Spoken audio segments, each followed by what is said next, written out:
Hello, আসসালামু আলাইকুম। আশা করি সবাই ভালো আছেন। বাবারা মনে হয় সন্তানের জন্য এরকমই হয়।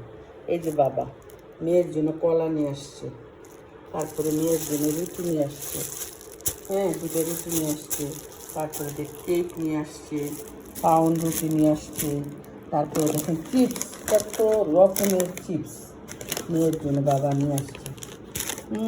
অভাব নেই, অভাব নেই, অনেক অনেক চিপস, এটা বলার মতো না। সবগুলি বাবা তার সন্তানের জন্য নিয়ে আসছে। সত্যি বাবারা এমনই হয়, এটা বাস্তব সত্য কথা।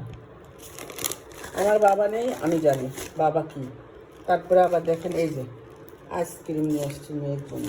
এই যে আইসক্রিম মেয়ের জন্য বাবা আবার দুটা আইসক্রিম নিয়ে আসছে। কোন আইসক্রিম নিয়ে আসছে?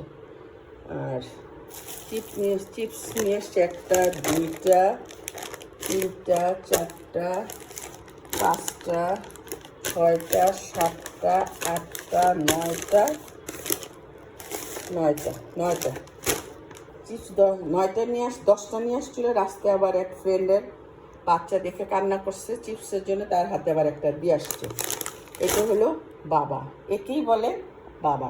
সন্তানের জন্য বাবা মা এমনই হয় সাধারণত, কিন্তু সন্তান বড় হয়ে সেই বাবা মাকে ভুলে যায়। তবে ভুলাটা উচিত না।